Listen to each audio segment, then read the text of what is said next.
Assalamualaikum warahmatullahi taala wabarakatuh. Hari ini 21 Julai 2021 bersamaan dengan 11 Zulhijjah 1442 Hijrah. Um, saya rasa tak terlambat untuk saya mengucapkan selamat Hari Raya, maaf zahir batin, salam Eid Adha untuk semua yang beragama Islam dan kita masih lagi dalam mood raya dan alhamdulillah malam ini kita berpeluang untuk mendengar penjelasan daripada Ustaz Lariba berkenaan dengan penggunaan leverage dalam online forex dan juga quantum metal. Seperti kita tahu bahawa leverage ni bukan satu benda yang baru bagi kita, di mana kita juga pernah menggunakan konsep leverage dalam membeli barang. Contohnya kita beli rumah, kita beli kereta. Okey, jadi apa yang kita buat? Kita bayar down payment kan? Down payment 10% dan selebihnya 90% kita buat pinjaman. Jadi ini juga sama konsep leverage, di mana leverage ni ataupun kita gunakan perkataan term other people's money untuk dalam memiliki barang, suatu barang atau produk. Jadi kita membuat pinjaman. Tapi the question is, leverage ni adakah ia patuh syariah atau tidak? Okey, seperti kita tahu bahawa quantum metal memang patuh syariah yang disahkan oleh ISRA. Jadi cara mereka mendapat patuh syariah dalam offer leverage dalam quantum metal punya products adalah berdasarkan kepada konsep tawaruk. Okey, yang saya pernah cerita, boleh refer to saya punya video-video yang lepas berkenaan dengan konsep tawaruk. Jadi malam ni alhamdulillah kita berpeluang untuk dengar sendiri penjelasan daripada Ustaz Lariba yang membuat live di Facebook dia. Jadi pada malam tadi, jadi saya ingin kita sama-sama berkongsi dan mendengar penjelasan daripada Ustaz Lariba yang membuat perbandingan apa beza je leverage daripada online forex dengan juga quantum metal. Jadi without further ado, jadi saya juga akan letak kredit ini kepada Ustaz Lariba dan saya akan letak link di bawah description nanti. Tuan-tuan dan puan-puan boleh cek sendiri kesahihan video ini. Dan terima kasih Ustaz Lariba di atas penjelasan yang sangat bernas, berilmiah dan memang bagus penjelasannya. Saya harap kita semua dapat manfaat daripada uh, penjelasan ataupun presentation daripada Ustaz Lariba. Without further ado, saya jemput Ustaz Lariba untuk meneruskan ceramah beliau. Bismillahirrahmanirrahim. أعوذ بالله من الشيطان الرجيم بسم الله الرحمن الرحيم السلام عليكم ورحمة الله وبركاته الحمد لله رب العالمين نحمده ونستعينه ونستغفره ونعوذ بالله من شرور أنفسنا ومن سيئات أعمالنا من يهده الله فلا مضل له ومن يضلل فلا هادي له أشهد أن لا إله إلا الله وحده لا شريك له وأشهد أن محمدا عبده ورسوله سبحانك لا علم لنا إلا ما علمتنا إنك أنت العليم الحكيم رب اشرح لي صدري ويسر لي أمري واحلل عقدة من لساني يفقه قولي ولا حول ولا قوة إلا بالله العلي العظيم أما بعد. Tuan-tuan, puan-puan yang dirahmati Allah sekalian, Alhamdulillah, Alhamdulillah, bersyukur kita kepada Allah Subhanahu Wa Taala kerana dengan limpah rahmat dan hidayahnya kita dapat bertemu dalam kuliah khas malam ini. Kita buat tajuk iaitu perbandingan penggunaan leverage dalam online forex dan quantum metal. Tuan-tuan dan puan-puan, Alhamdulillah, ya, kita sekarang ni berada dalam hari tasyrik ya. Jadi saya mengambil kesempatan ini untuk mengucapkan selamat hari raya Aidil Adha, taqabbalallahu minna wa minkum. Ya, semoga Allah menerima segala pengorbanan kita, insya-Allah. Tuan-tuan dan puan-puan, Mula-mula sekali saya nak bercakap tentang disclaimer. Disclaimer, ya. Disclaimer berkenaan dengan kuliah malam ini dan juga berkenaan dengan slide malam ini. Kami tidak mempunyai apa-apa hubungan dengan quantum metal ataupun QM dan juga ISRA, sama ada secara langsung atau tidak langsung. Slides ini ataupun kajian ini adalah hasil daripada kajian kami berkenaan dengan produk-produk quantum metal dan asas-asas kepatuhan syariah produk tersebut oleh ISRA yang merupakan penasihat syariah kepada quantum metal. Objektif penerangan ini adalah untuk beri pencerahan ilmiah berkenaan perbandingan penggunaan leverage dan tidak sekali-kali sebagai iklan pemasaran percuma untuk quantum metal, ya. Ini adalah disclaimer untuk kuliah malam ini. Tuan-tuan dan puan-puan yang dirahmati Allah sekalian, apakah latar belakang kajian ini?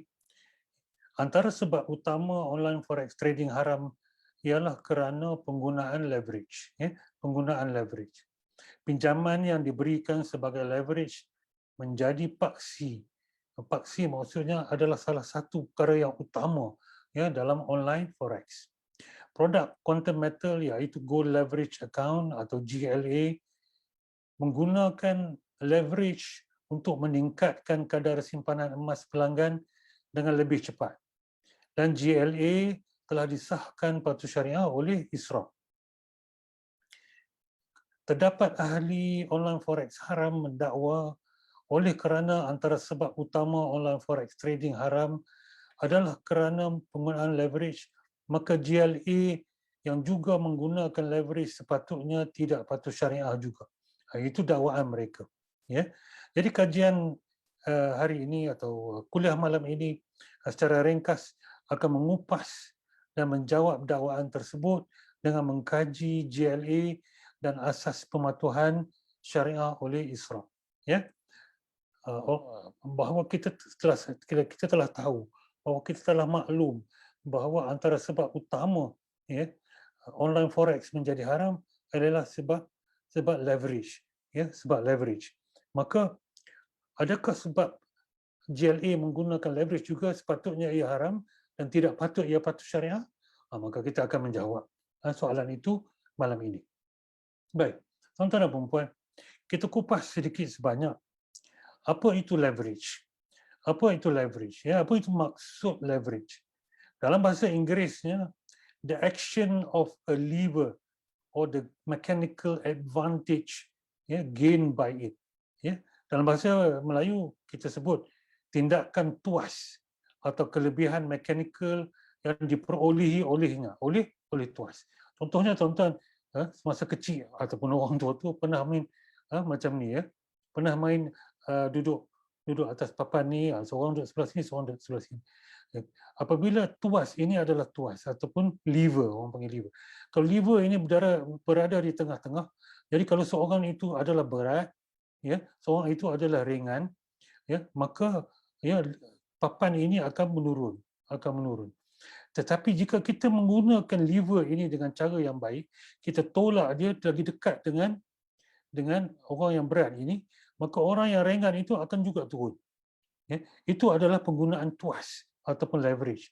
Ya, di mana orang yang lebih rendah, lebih ringan beratnya dapat mengangkat orang itu, ya, yang lebih berat, ya, dengan menggunakan lever. Itu dipanggil, action ini dipanggil leverage.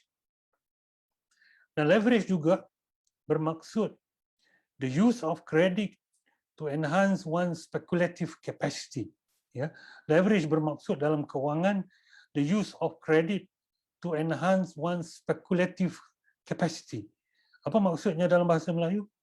Maksudnya ialah penggunaan kredit untuk meningkatkan keupayaan spekulasi seseorang. Contohnya, dia rasakan lagi masa seminggu, ya, seminggu harga saham akan naik. Jadi dia tak sempat, dia tak ada duit banyak dia nak buat. Itu dia speculate, harga saham akan naik, harga emas akan naik, ya, harga wang akan naik, ya. Jadi dia nak cepat untung dengan speculationnya, maka dia menggunakan kredit, ya, hutang hutang ataupun pinjaman menggunakan kredit untuk menambah modal asalnya dan dia akan melabur dalam emas ke, dalam mata wang ke, dalam saham. Itu dipanggil leverage. Ya, leverage. Ya. Dia menggunakan wang orang lain ya untuk meningkatkan keupayaan ya, spekulasi dia. Tetapi apakah itu kredit, tuan-tuan dan puan-puan? Ya, kita kupas sikit-sikit supaya bila kita faham latar belakang ilmu itu, barulah kita dapat ya memahami kenapa hukum macam ni adalah haram, kenapa macam ini adalah harus, ya, walaupun menggunakan terma yang sama. Jadi kita akan bincang. Tadi kita katakan apa itu leverage. Sekarang kita bincang apa itu kredit sebenarnya. Apa itu kredit? Tuan-tuan dan puan-puan yang dirahmati Allah sekalian, kalau kita Google dan kita cari dalam kamus dan sebagainya, ya, maksud kredit, ya, kredit means receiving something of value now and promising to pay later. Ya, kredit maksudnya, kredit means receiving it now, something of value now, dan promising to pay for it later. Dalam bahasa kita, kredit bermaksud menerima sesuatu yang bernilai sekarang dan berjanji akan membayarnya kemudian. Itu dipanggil kredit. Ya, kredit. Ini dipanggil kredit. Ya. Kita terima sesuatu sekarang ni yang bernilai lah. Kalau tak bernilai, buat apa kita terima kan? Jadi kita menerima sesuatu yang bernilai sekarang dan kita akan membayarnya kemudian. Ya, kita akan membayarnya kemudian. Itu dipanggil kredit. Pinjaman adalah kredit. Betul tak, tuan-tuan? Pinjaman adalah kredit. Kita pinjam RM10, bernilai RM10 dan kita berjanji untuk membayarnya kemudian. Sebab tu kita pinjam, sebab kita tak ada wang itu sekarang atau kita perlu wang itu sekarang, kita tak ada, tak cukup, maka kita pinjam dan apabila kita bayarnya kemudian, itu dipanggil kredit. Pinjaman adalah kredit. Hutang pun adalah kredit. Apa hutang ni? Kejap sebut pinjaman, kejap sebut hutang. Ini malam ni kita nak belajar. Tuan-tuan dan puan-puan, dalam kewangan Islam ke, kewangan konvensional, ya, hutang itu adalah satu subjek yang amat luas berbanding dengan pinjaman. Hutang adalah satu subjek yang lebih luas daripada pinjaman. Sebab apa, tuan-tuan dan puan-puan? Semua pinjaman adalah hutang. Tetapi bukan semua hutang adalah pinjaman. Ini saya ulang. Tuan-tuan kalau ingat malam ni, tuan-tuan akan faham leverage. Ya, tuan-tuan akan faham apa beza hutang dengan pinjaman. Semua pinjaman adalah hutang. Tetapi bukan semua hutang adalah pinjaman. Itu kita kena tahu. Bila orang kata hutang, kita kena tanya, adakah itu sebab pinjaman atau sebab benda lain? Ya, baik. Maksud di sini ialah, jadi kalau kita nak ambil maksud leverage, ya, apabila kita combine dengan maksud leverage pada mulanya dan combine apa maksud kredit, ya, yang kredit tu, maksud di sini ialah leverage ialah penggunaan kredit, iaitu menggunakan hutang tetapi tidak semestinya pinjaman untuk meningkatkan keupayaan spekulasi seseorang. Jadi leverage di sini ialah penggunaan kredit. Kredit ya, iaitu menggunakan hutang tetapi tidak semestinya pinjaman untuk meningkatkan keupayaan spekulasi seseorang. Oleh itu, leverage dalam pinjaman semuanya adalah hutang tetapi tak semestinya dari pinjaman. Ini kena ingat. Ya. Oleh itu, leverage dalam keuangan semuanya adalah hutang tetapi tidak semestinya pinjaman.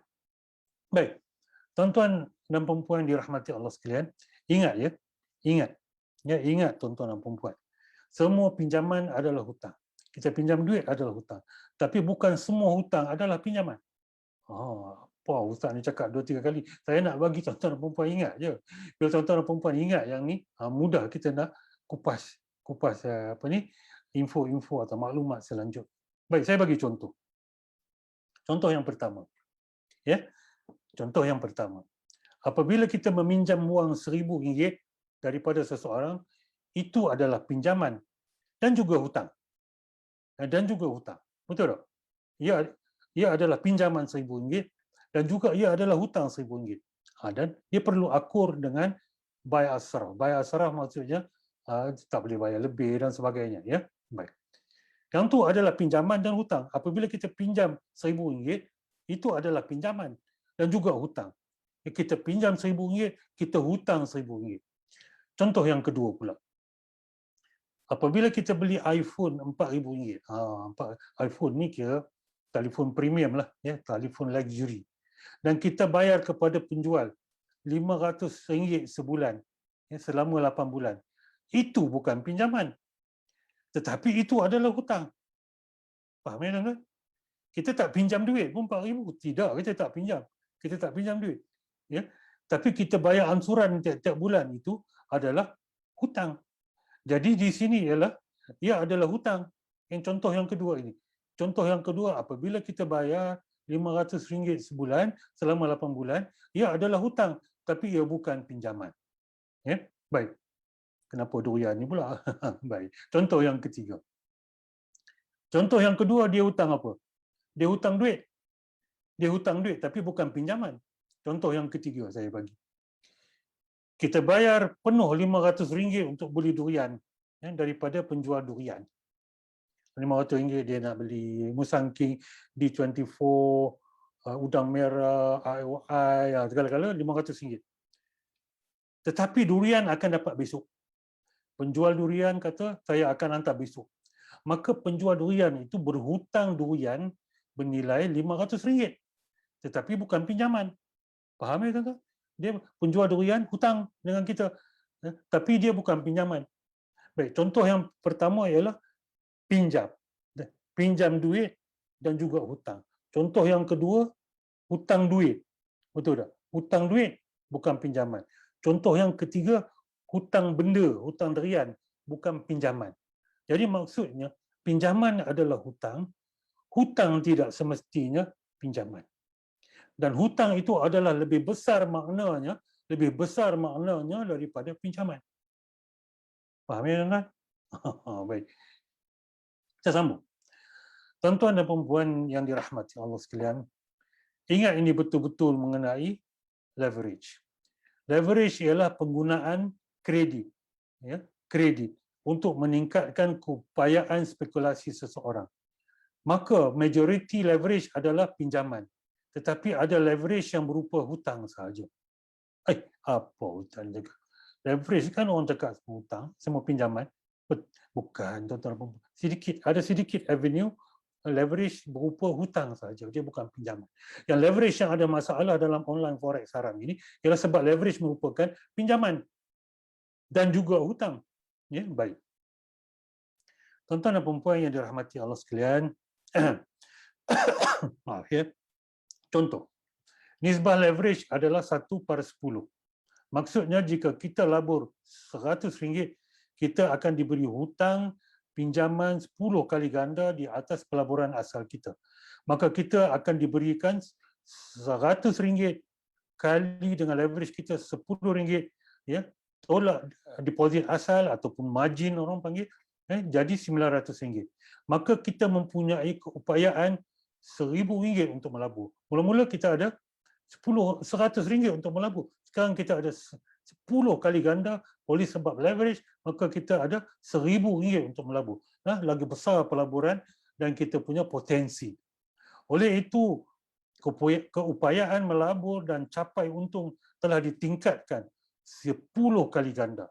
Tetapi kita perlu ingat, risiko kerugian pun bertambah 10 kali ganda. Ya, orang kata lagi tinggi risikonya, lagi besar untungnya. Lagi tinggi risiko, lagi besar potensi untungnya. Itu maksudnya salah satu caranya adalah menggunakan leverage. Semua ulama. Okey, baik, kita bincang tuan-tuan dan puan-puan yang dirahmati Allah sekalian. Kita bincang, ya, berkenaan dengan leverage dalam forex. Lepas itu kita bincang berkenaan dengan leverage dalam apa? Dalam quantum metal. Sekejap ya tuan-tuan dan puan-puan.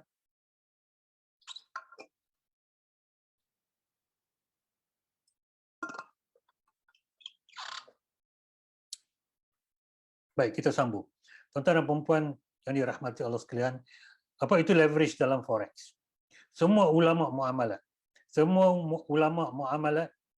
yang menjalankan kajian online forex trading merumuskan leverage dalam online forex adalah pinjaman wang adalah pinjaman, ya, pinjaman wang dan juga hutang.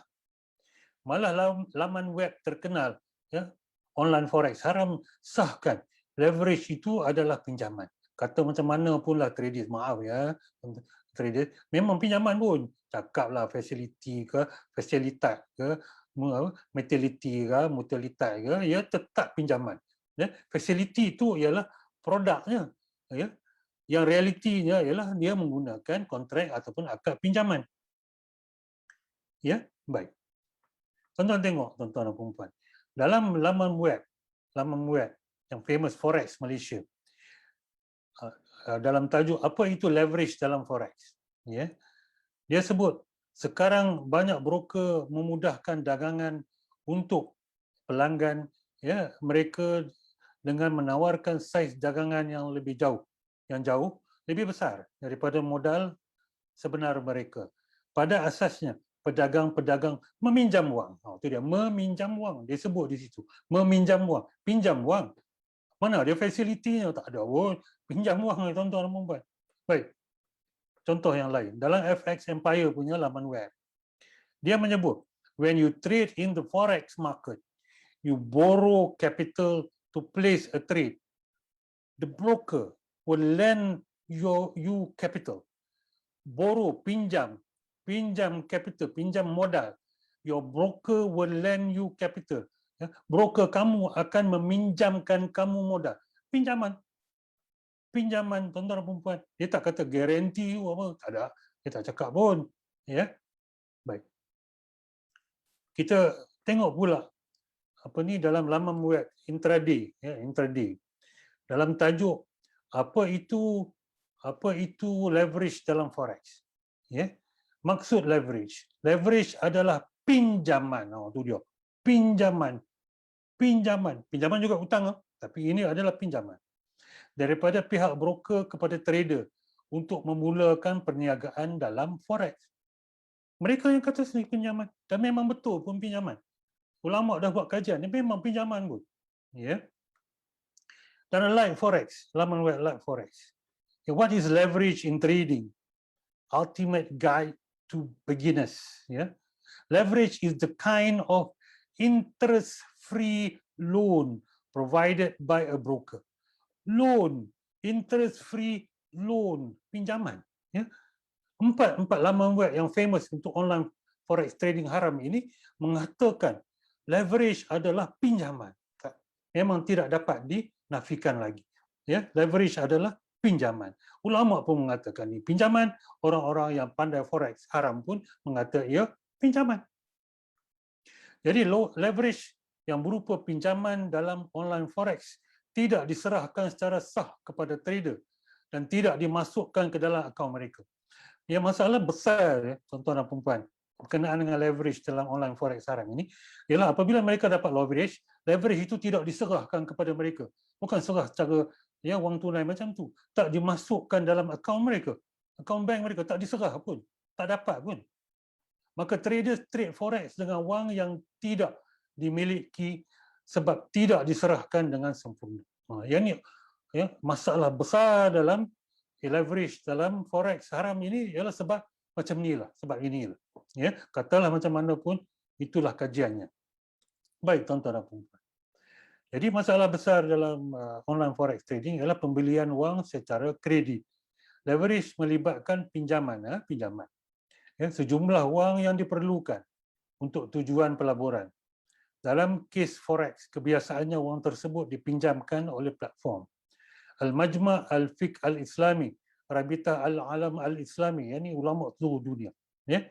Mereka mendefinisikan leverage sebagai pembeli ataupun pelanggan membayar sebahagian kecil harga sesuatu yang ingin dibelinya, iaitu dinamakan margin, dan perantara, selalunya bank atau sebagainya, bertindak membayar baki atas asas pinjaman, di mana kontrak belian tersebut akan dikekalkan di antara dengan perantara sebagai gadaian terhadap jumlah pinjaman. Jadi orang pembeli seperti forex trader, mereka akan, ya, ada satu, orang kata apa, modal kecil ataupun dipanggil margin.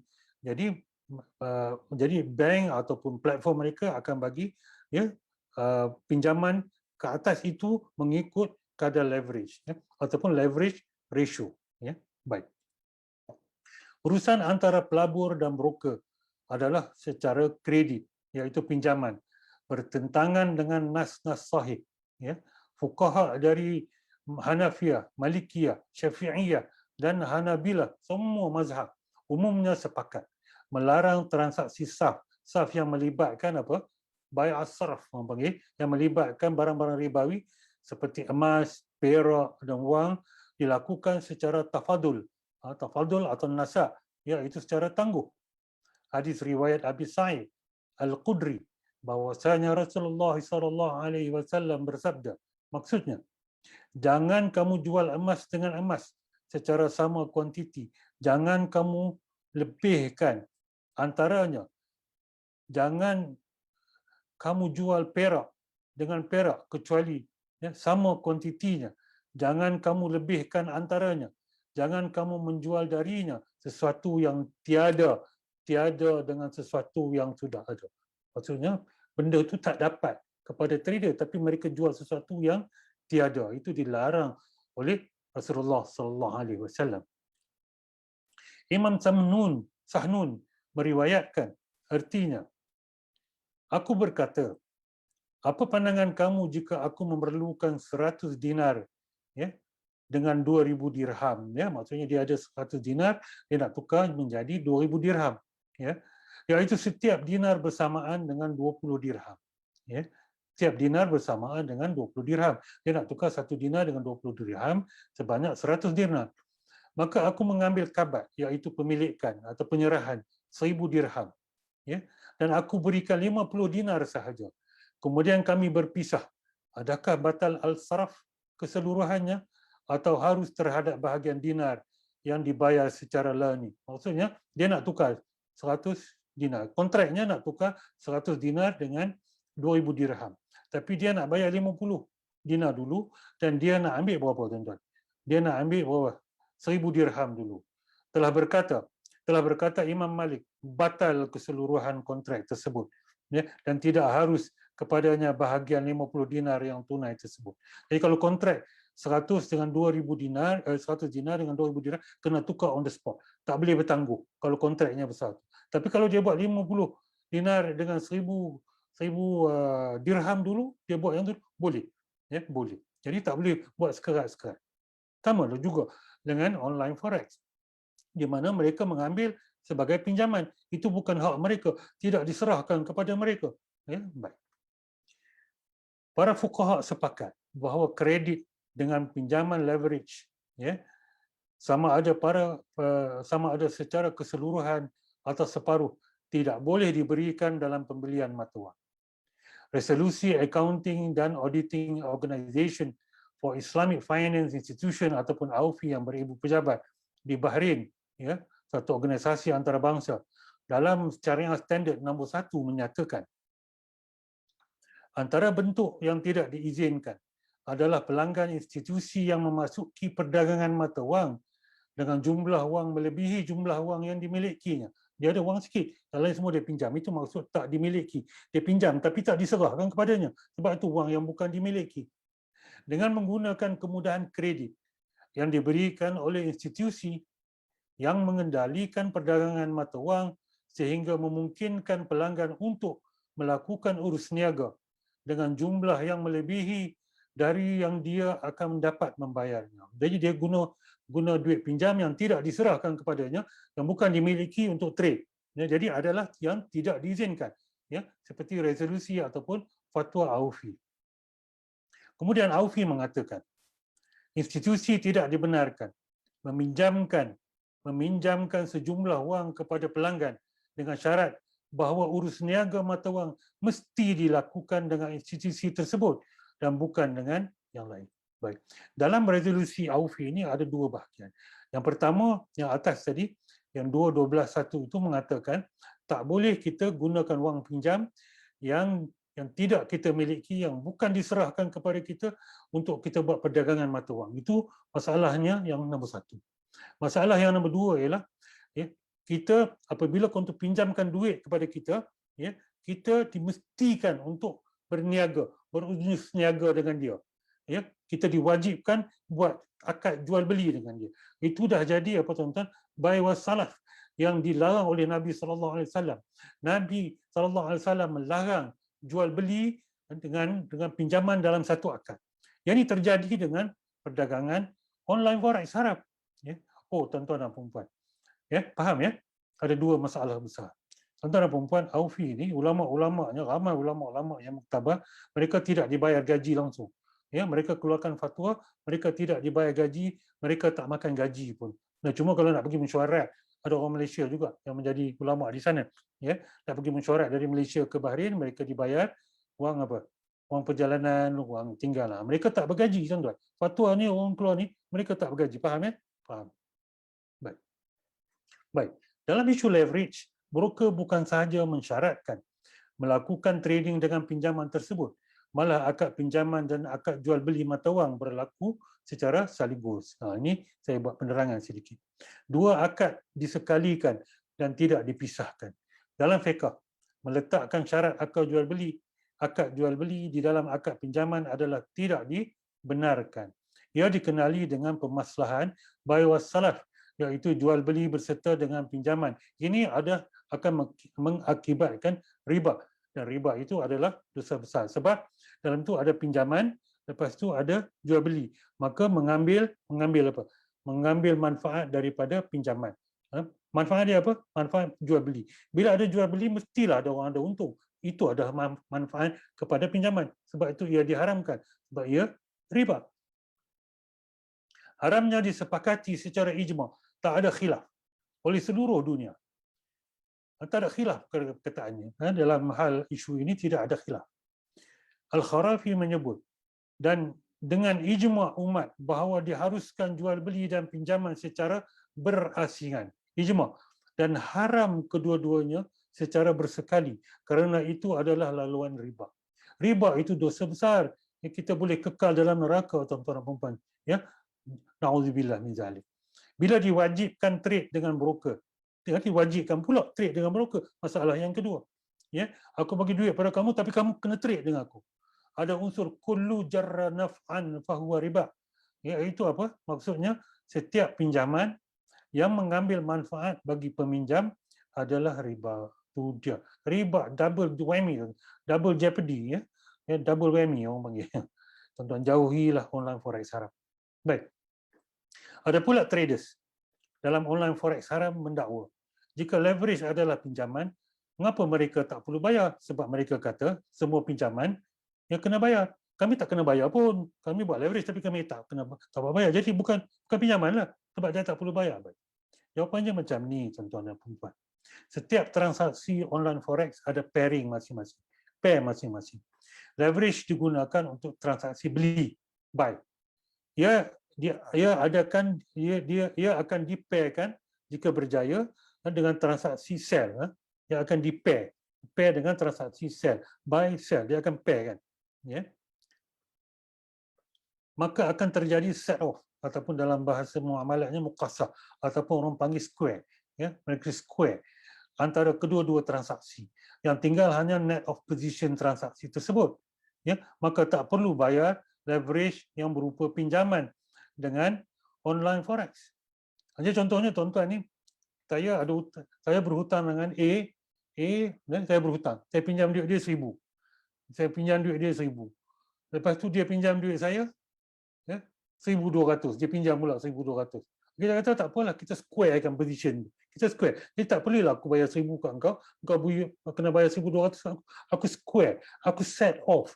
Aku muqassahkan benda tu, maka aku perlu bayar cuma 200. Net off position. Itulah cara net off position menggunakan leverage di online forex trading. Baik, tuan-tuan dan puan-puan. Ya, selesai bahagian pertama, iaitu kenapa leverage dalam online forex adalah pinjaman dan pinjaman yang tidak diserahkan, tidak dimiliki oleh trader, dan maka ia menjadi haram, dan juga ia menggabungkan, ya, jual beli dengan pinjaman, itu pun dilarang keras dalam Islam. Baik, kita pergi kepada quantum metal. Siapa itu Isra' Consulting ataupun Isra' sahaja?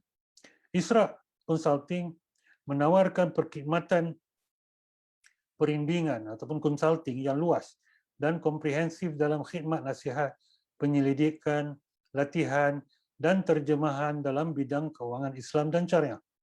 ISRA Consulting ditubuhkan oleh International Sharia Research Academy for Islamic Finance ataupun ISRA. Ya, ISRA Consulting adalah anak syarikat kepada ISRA. Ya, ISRA pula ditubuhkan dalam tahun 2008 oleh Bank Negara Malaysia. Bank Negara Malaysia sebagai institusi penyelidikan berkaitan kewangan dan syariah Islam. Jadi ISRA dan ISRA Consulting adalah syarikat kepunyaan penuh Bank Negara Malaysia. Baik. Kita akan bincang berkenaan dengan produk quantum metal. ISRA telah meluluskan 3 produk quantum metal sebagai patuh syariah seperti berikut: Gold Storage Account, Gold Advance Account dengan Gold Leverage Account. Baik. Gold Storage Account, saya bincang satu produk tapi saya terangkan 2 produk. Sebab 2 produk ini adalah bersangkutan antara satu sama lain. Gold Storage Account ataupun kita panggil Gold Saving Account, kalau tengah-tengah company panggil Gold Saving Account. Tapi produk quantum metal diberi nama Gold Storage Account. Simpanan emas secara digital. Ya, emas disimpan oleh quantum metal atau wakilnya secara penyerahan konstruktif. Penyerahan konstruktif. Nanti kita bincang apa dia penyerahan konstruktif ni. Ada orang kata kena pegang emas fizikal baru halal lah. Kita bincang. Ya. Gold Leverage Account pula peluang gandaan simpanan emas dengan pembiayaan berasaskan tawaruk. Ya. Leverage berdasarkan tawaruk. Perbincangan di sini adalah mengenai produk Gold Leverage Account. Itulah isunya, Gold Leverage Account. Baik. Tuan-tuan dan puan yang dirahmati Allah sekalian, ya, kita bincang apa itu pemilikan secara konstruktif atau penyerahan secara konstruktif. Sebab dalam Gold Saving Account, ya, penyimpan tidak menyimpan emas itu sendiri, ia wakilkan kepada syarikat untuk simpan. Ya, ia menggunakan penyerahan atau pemilikan yang diberi nama konstruktif ataupun kadang-kadang orang panggil penyerahan secara hukmi. Ya, kita rujuk kepada syariah standard oleh AUFI. Ya. Ulama-ulama di AUFI ini tidak menerima sebarang gaji, iaitu mereka tidak makan gaji, tuan-tuan. Mereka tidak makan gaji. Faham ya? Faham ya? Baik.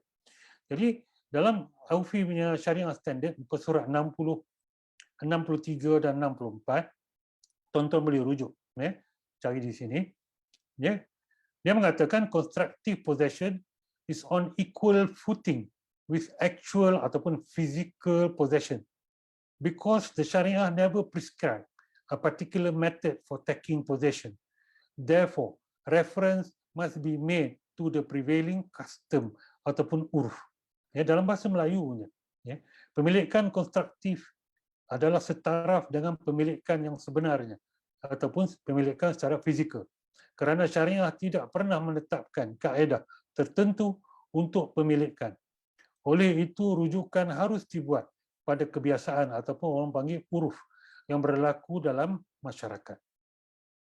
Pemilikan aset secara konstruktif dianggap telah dilakukan oleh penjual yang memungkinkan pihak pembeli untuk mengambil dan melupuskannya. Melupus maksudnya menggunakannya. Walaupun tidak ada pengambilan aset secara fizikal. Maksudnya, risiko pemilikan sudah diserahkan kepada pembeli walaupun tidak diserahkan secara fizikal. Jadi penyerahan emas di quantum metal adalah secara konstruktif dan on the spot. On the spot. Walaupun diserah secara konstruktif, dia serahkan secara on the spot dan disahkan oleh ISRA. Ya? Disahkan oleh ISRA. Baik. Tuan-tuan dan perempuan yang dirahmati Allah sekalian, apa itu contoh-contoh, ya, pemilikan ataupun penyerahan secara konstruktif? Saya bagi contoh. Yusuf ingin bayar Ahmad RM1,000, RM1,000. Sebab apa kita tak tahu. Dia nak beli barang ke, dia nak bayar hutang ke, atau dia nak derma ke, atau dia nak suruh Ahmad pergi Gaza ke, kita tak tahu. Ya, dia nak bayar kepada Ahmad RM1,000. Ya. Ada 2 cara yang Yusuf boleh bayar Ahmad RM1,000. Secara fizikal yang pertama, secara konstruktif yang kedua. Dua-dua sama. ya, dia akan mencapai ya keputusan yang sama, iaitu pembayaran yang sah. Baik, cara yang pertama, Yusuf bawa RM1,000, RM100 ada 10 tu, ya, dia pergi serahkan kepada Ahmad. Cara yang pertama, itu adalah penyerahan secara fizikal. Penyerahan secara fizikal. Ahmad mendapat pemilikan fizikal. Ahmad dapat duit RM1,000 secara fizikal. Itu selesailah pembayaran daripada Yusuf kepada Ahmad. Baik, itu secara fizikal ataupun secara actual possession. Cara yang kedua ialah Yusuf, ya, semua orang akan buat macam ni. Yusuf deposit RM1,000 ke dalam akaun Ahmad di Maybank. Yusuf tak pergi bayar duit tu RM1,000, bawa jalan pergi. Yusuf kata, aku deposit masuk akaun kamu. Maybank terima secara on the spot dan simpan wang Yusuf. Yusuf nampak naik RM1,000 ya, dalam Maybank to you dia. Ini adalah penyerahan secara kontraktif. Ya, Ahmad mendapat pemilikan wang RM1,000 tadi yang dibayar oleh Yusuf secara kontraktif. Dua-dua cara mempunyai keputusan yang sama. Keputusan yang sama. Kita dah buat tiap-tiap hari, kita pun tak sedar bahawa bila kita deposit duit untuk bayar sesuatu kepada orang, ya, kita buat secara konstruktif. Dan duit itu pula sama hukumnya dengan emas. Duit itu adalah apa dia? Duit itu adalah barang ribawi. Maka siapa itu Maybank? Maybank adalah syarikat yang kita amanahkan untuk simpan. Untuk simpan apa? Untuk simpan wang kita dan untuk membayar kepada Ahmad. Jadi Ahmad nampak duit tu macam nombor saja duit tu. Ya, kadang-kadang kita tak pernah pegang duit cash pun. Kita transfer sana, bayar Shopee, bayar Lazada, bayar tu lah, bayar ni, beli nasi biryani lah, beli barbecue lah, apa semua, bayarnya kita bayar. Orang terima juga sebab kita transfer kepada akaun dia. Itu adalah bayaran secara konstruktif. Konstruktif, faham ya? Baik. Sama juga kenaan dengan emas. Apa bezanya? Kalau kita boleh terima pembayaran, kita boleh terima orang kata apa, pemilikan secara konstruktif, sama juga dengan emas. Contohnya Yusuf nak beli emas, ya, RM1,000. Dia boleh pergi kepada Habib Jual ke Pokong ke apa ke, ya. Dia boleh pergi kepada Habib Jual, dia bawa RM1,000 cash. Lepas tu dia bayar RM1,000 cash, dia boleh dapat contohnya berapa gram? 4 gram. Dia dapat 4 gram emas. 4 gram mungkinnya bullion. Dia dapat secara fizikal. Ya, penyerahan secara fizikal. Dia bayar cash secara fizikal, dia dapat apa? Penyerahan secara fizikal. Dia nak simpan sendiri, ambil lah, tak apa. Baik. Cara yang kedua ialah dia nak beli RM1,000 emas daripada Quantum Metal. Quantum Metal. Tapi dia tak nak simpan. Jadi dia bayar tunai RM1,000 ke dalam akaun Quantum Metal. RM1,000 dia bayar. Ya, Quantum Metal kata, okey, RM1,000 sama dengan 4 gram. Jadi Quantum Metal memperuntukkan emas secara on the spot dan simpan emas Yusuf itu.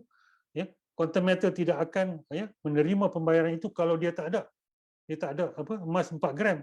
Emas itu mungkin dikongsi. Contohnya dia ada bullion yang 1 kilogram. Jadi Ahmad beli 4 gram di situ.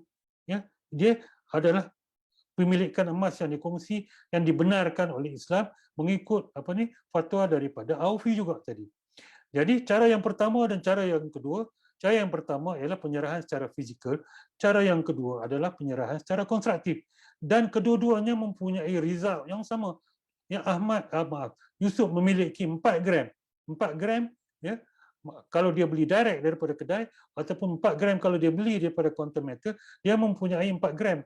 Cara yang kedua, dia akan nampak dalam dia punya skrin, saya ada 4 gram dan dijamin oleh Quantum Metal melalui jaminan-jaminan yang tertentu. Faham ya tuan-tuan dan puan-puan? Ya, kalau orang kata kena beli emas fizikal baru halal, salah. Ya, dia kena pemilikan secara on the spot. Ya, pemilikan secara on the spot. Ya, baik. Tuan-tuan dan puan-puan, ya, kalau dah faham konstruktif, bila tuan-tuan dan puan-puan faham secara konstruktif, barulah kita boleh bercakap tentang goal leverage. Barulah boleh cakap goal leverage. Jauh dia datang. Kena faham apa leverage, kena faham apa dia konstruktif. Baru kita boleh cakap tentang goal leverage. Kalau terjun saja cakap pasal goal leverage, kata haram, tak faham leverage, ya, tak faham apa dia konstruktif, kita cuba mengharamkan apa yang sudah halal. Baik-baik, kena faham macam tu. Baik.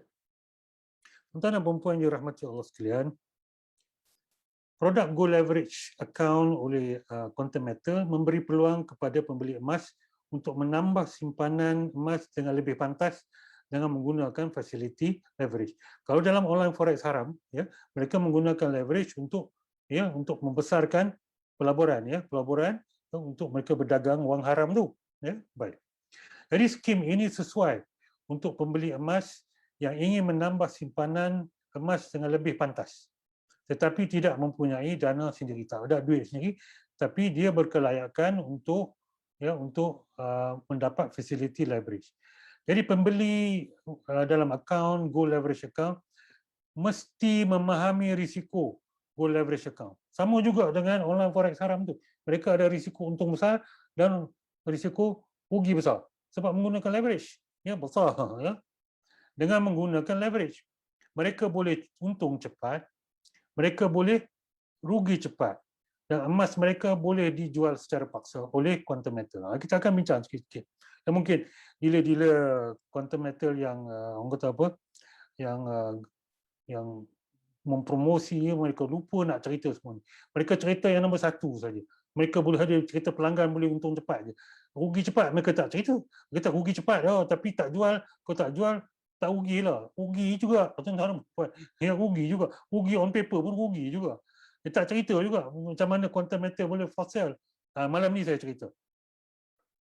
Facility leverage GLA disediakan oleh quantum metal. Soalannya ialah, adakah quantum metal menggunakan fasiliti pinjaman, ya, untuk leverage seperti online forex atau fasiliti hutang tanpa pinjaman? Baik. Jadi dah faham tuan-tuan, leverage adalah apa? Adalah kredit. Kredit boleh jadi pinjaman, boleh jadi hutang sahaja. Jadi quantum metal pakai yang macam mana? Baik. Baik, kita cerita sikit. Kita sambung, tuan-tuan dan puan-puan yang dirahmati Allah sekalian. Syarat pertama untuk sertai gold leverage account ialah mesti ada simpanan emas dalam gold storage account. Jadi mesti ada initial margin. Jadi mesti ada initial margin. Kalau tak ada initial margin yang disimpan dalam gold storage account, kita tak ada gold storage account, maka tak boleh buat gold leverage account. Sama juga dengan online forex. Tak akan diberi leverage kecuali ada initial margin. So gold storage account ataupun apa-apa simpanan dalam gold storage account merupakan margin. Contohnya, ya, ini adalah carta alir ataupun flowchart-nya. Ya, macam mana gold leverage account dijalankan. Ya, contohnya dia akan minta pembiayaan dengan quantum metal. Ya, quantum metal saya nak tambah gold dengan menggunakan gold leverage account. Tambah gold, fasilitinya adalah gold leverage. Ya, baik. Jadi dia akan sign 3 kontrak. Satu, dia akan sign orang kata menjadikan quantum metal sebagai wakilnya, dilantik menjadi wakil untuk buat urusan tawarruk, ya. Yang kedua, dia sign kontrak murabahah. Murabahah maksudnya cost plus, membeli emas secara murabahah. Dia tahu cost, dia tahu untung yang quantum metal ambil. Yang ketiga, alamak, ya Allah, saya tak ingat dah. Yang ketiga adalah apa? Sekejap, ya. Yang ketiga adalah ada 3 angka.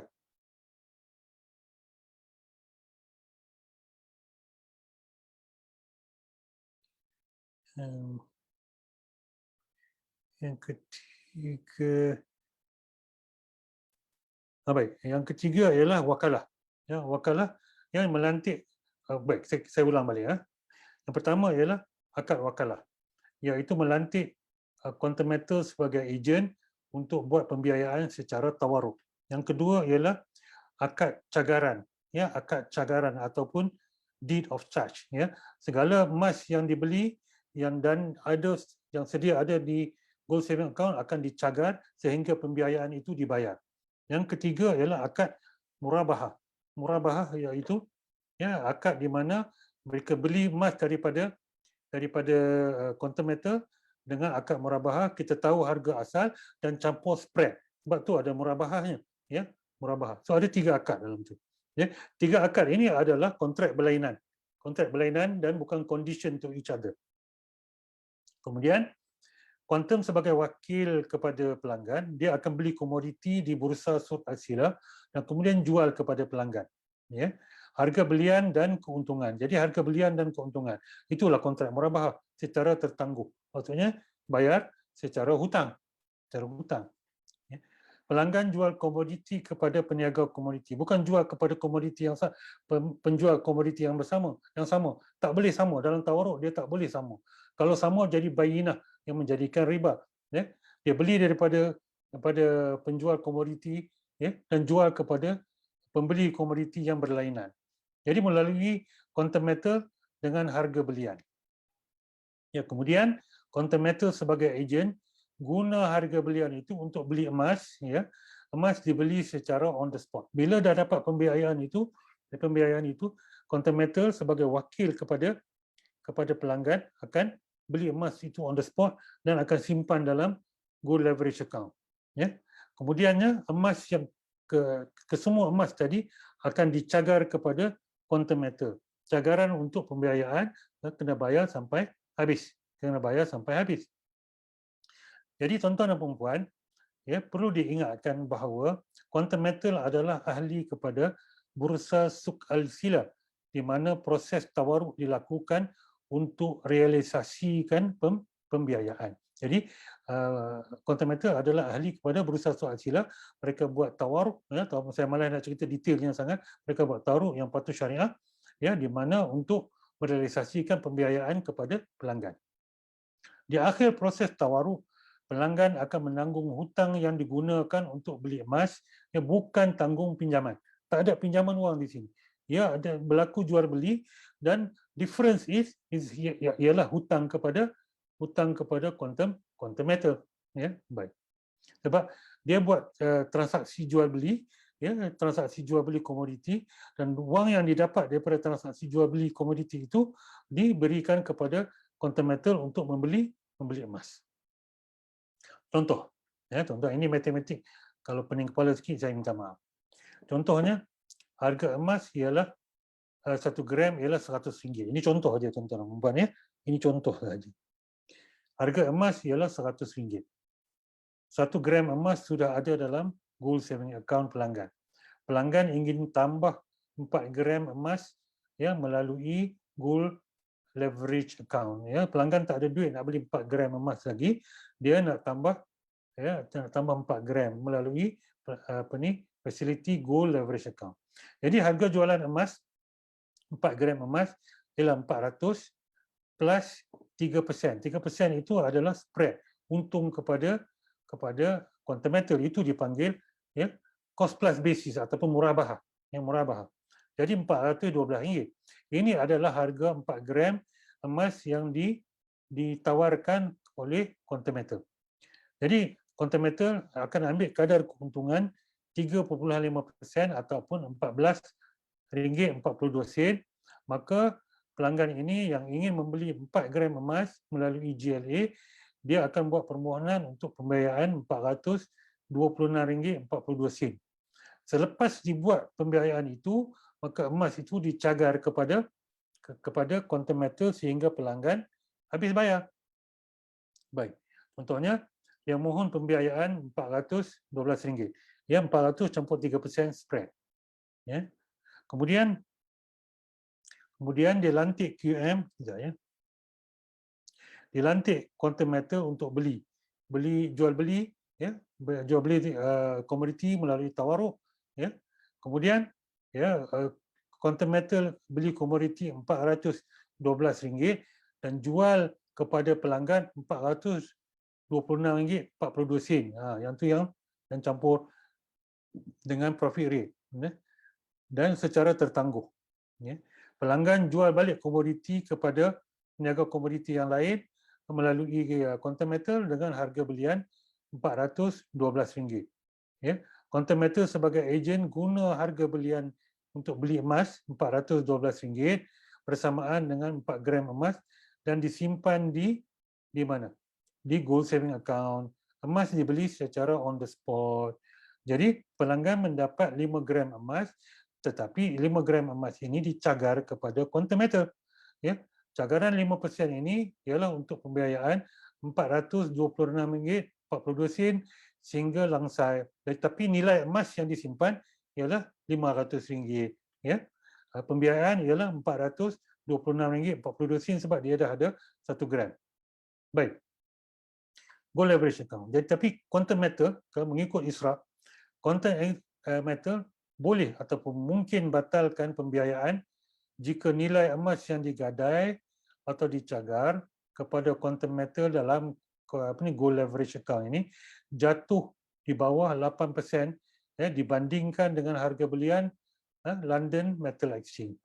Quantum metal dah letakkan syarat ini. Jadi kalau harga emas jatuh lebih daripada 8% daripada harga belian, quantum metal boleh force sell. Kenapa boleh force sell? Sebab cagaran dia dah rendah daripada pembiayaan. Jadi mereka boleh force sell. Contoh, jumlah pembiayaan macam tadi, RM426.42. Harga nilai emas yang dicagar, sebab nilai emas yang dicagar RM500. Sebab apa? Sebab dia ada 1 gram, lepas tu dia tambah 4 gram. Jadi dia ada 5 gram. 5 gram nilai dia ialah RM500. Jadi beza yang nak jatuh 8% itu ialah RM500 tolak 8% ialah RM460. Maksudnya, jika nilai emas yang dicagar itu jatuh daripada 500 kepada 460 atau kurang, quantum metal akan mungkin akan batalkan pembiayaan, dia akan force sell, jual emas itu. Jual emas itu. Dia tak nak tanggung rugi sebab harga cagaran dah jatuh daripada nilai pembiayaan. Pelanggan boleh langsaikan baki dan dapatkan pemilikan emas yang dicagar. Pelanggan boleh bayar apa outstanding amount yang boleh ambil emas tu. Jika tidak, quantum metal boleh jual emas itu yang dicagar. Kalau ada kekurangan, dia boleh tuntut balik daripada pelanggan. Itu adalah gold leverage account secara ringkasnya. Apa yang kita dah boleh dapati di sini, tuan-tuan dan puan-puan?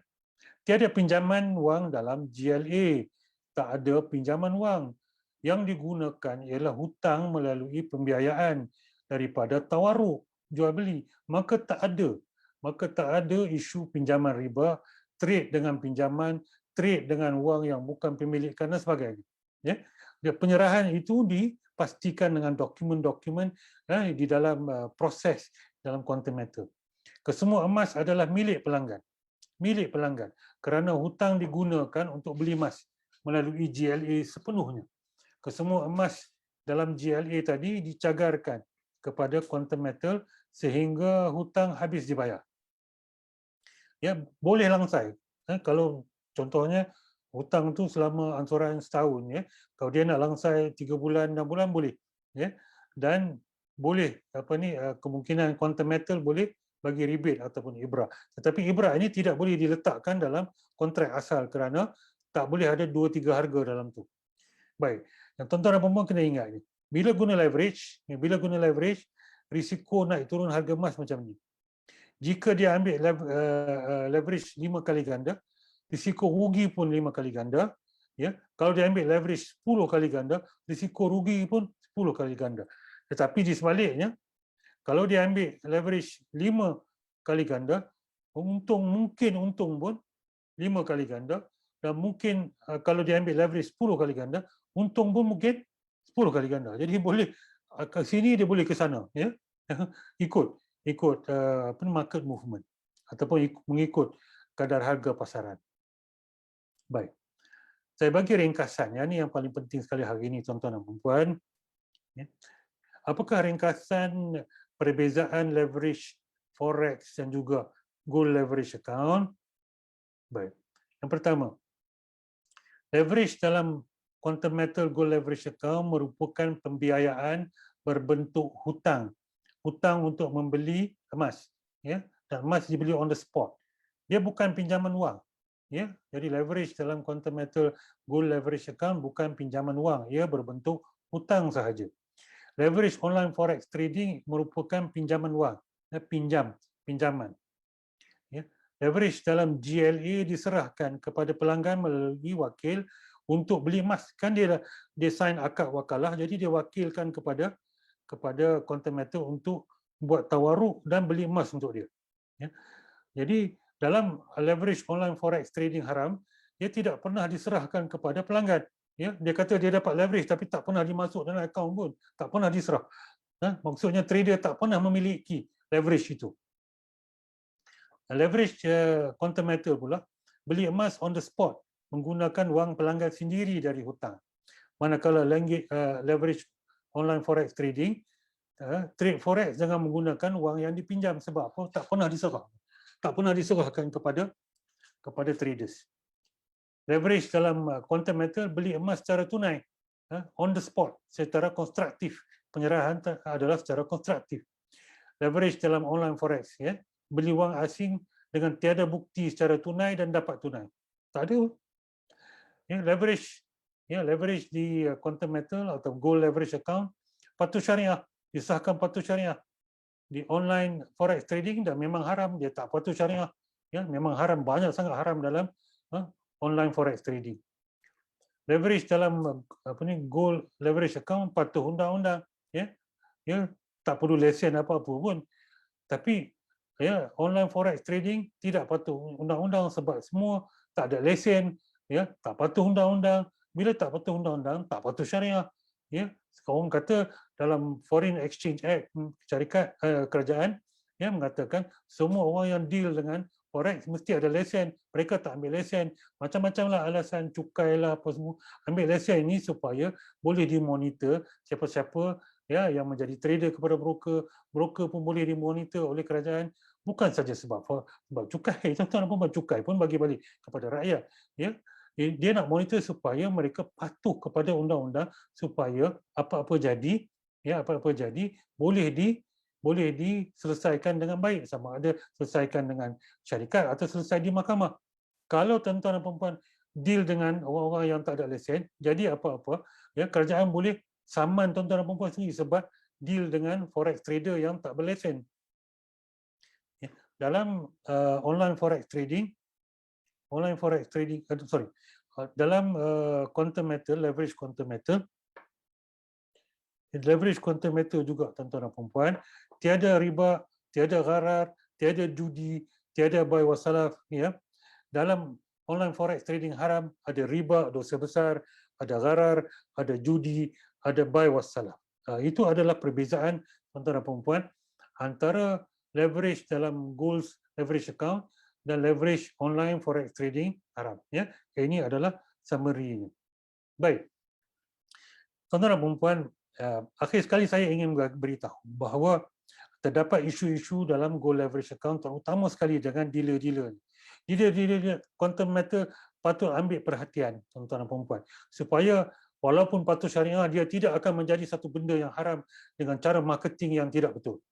Ya, banyak dakwaan, saya pun telah try tanya berbagai dealer quantum metal dan saya pernah bertanya, saya pernah minta dia tunjuk, saya pernah try login dalam mereka punya website, minta penerangan dan sebagainya. Ini adalah dakwaan-dakwaan yang biasa saya dapat berkenaan dengan dealer quantum metal. Ya, mereka kata hanya perlu bayar profit charge sahaja setiap tahun. Bohong, tuan-tuan, kena bayar semua.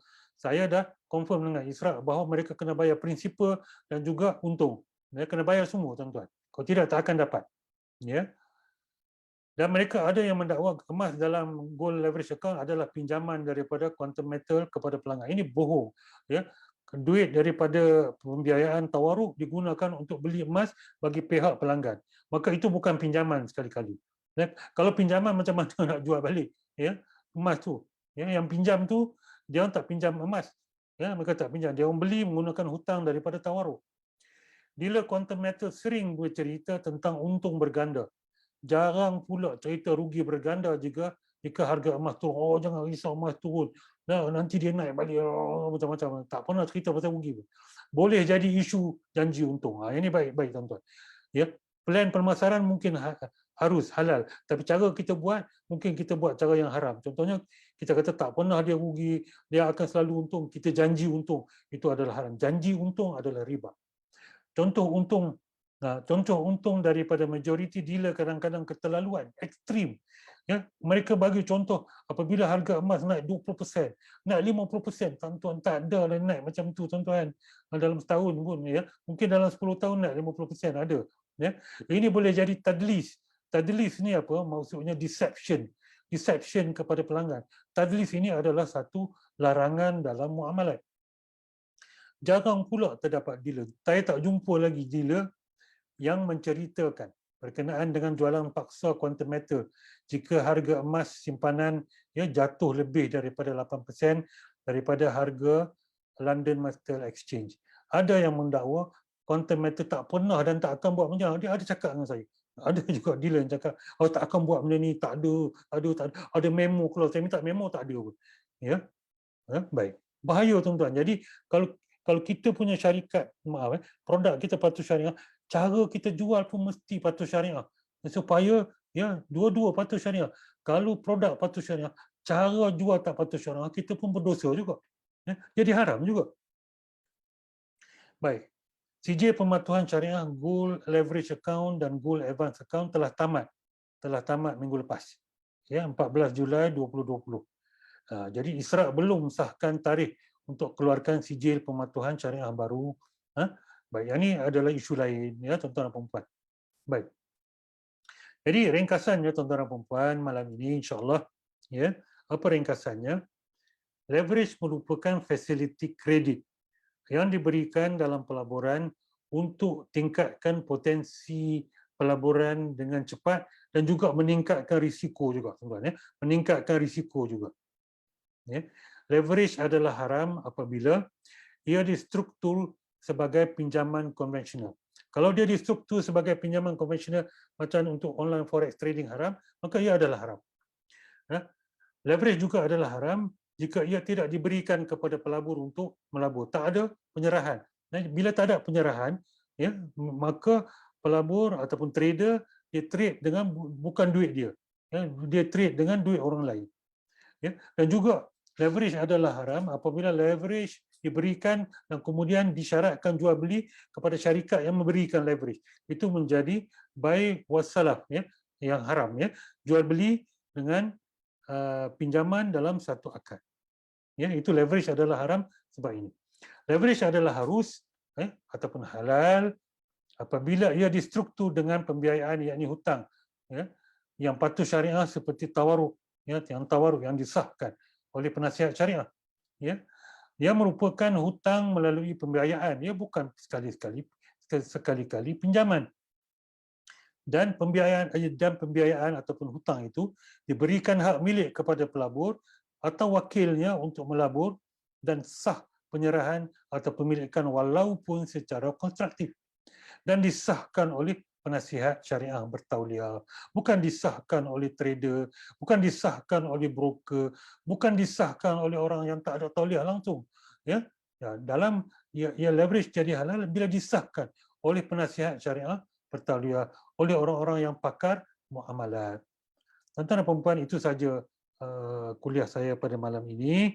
Kalau ada apa-apa soalan, letakkan dalam Facebook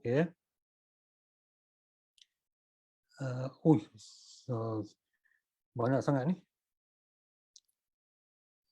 Apa ni? Orang content metal ni tak malu ke dia pergi advertise? Tak malu ke dia pergi advertise dalam ni? Itu kena ada etika yang baik. Kalau kita punya produk patuh syariah, kita kena ada etika yang patuh syariah. Jangan letak advertisement. Advertisement adalah dilarang dalam Facebook tanpa kebenaran kebenaran pemilik Facebook itu sendiri. Sebab Facebook macam Facebook saya Ustaz Lariba ini adalah bukan tempat untuk advertisement. Kalau nak advertisement kena tanya pemilik dia. Saya nak jawab ni susah sebab banyak sangat komen sini. Kalau nanti saya akan pilih komen-komen dalam tu yang berupa soalan, saya akan jawab insya-Allah. Tuan-tuan dan puan-puan, itu saja. Yang baik itu daripada Allah Subhanahu Wa Taala, yang buruk itu daripada saya sendiri. Kita sudahi dengan tasbih kafarah, surah Al-Alaq dan sedikit doa. Subhanakallah wa bihamdika, asyhadu an la ilaha illa anta, astaghfiruka wa atubu ilaik. Bismillahirrahmanirrahim. Wal 'asri innal insana lafi khusr illa alladhina amanu wa 'amilus shalihat wa tawasaw bil haqqi wa tawasaw bis sabr. A'udzu billahi minasy syaithanir rajim. Bismillahirrahmanirrahim. Alhamdulillahi rabbil alamin. Wassalatu wassalamu ala asyrafil anbiya'i wal mursalin sayyidina Muhammadin wa ala alihi wa sahbihi ajma'in. Allahumma inna nas'aluka ilman nafi'a ورزقا طيبا وعملا متقبلا. ربنا آتنا في الدنيا حسنة وفي الآخرة حسنة وقنا عذاب النار. وصلى الله على سيدنا محمد وعلى آله وصحبه أجمعين والحمد لله رب العالمين وبالله التوفيق والهداية. والسلام عليكم ورحمة الله وبركاته. Terima kasih.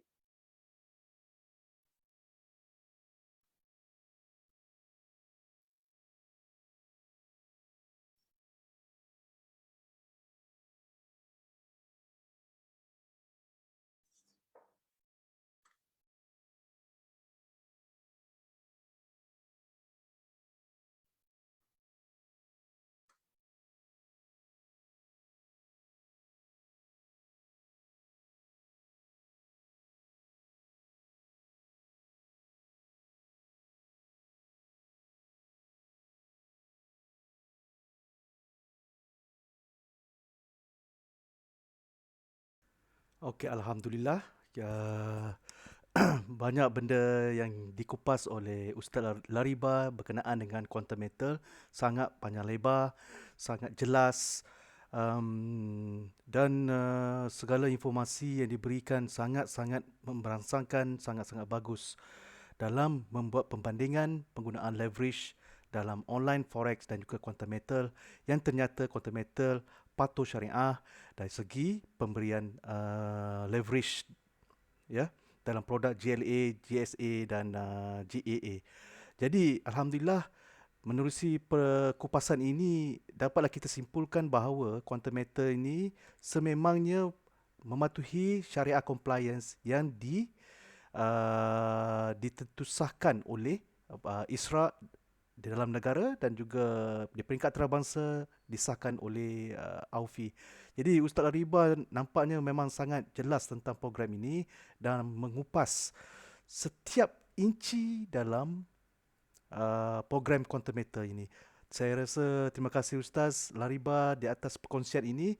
Semoga Allah memberkati Ustaz. Jadi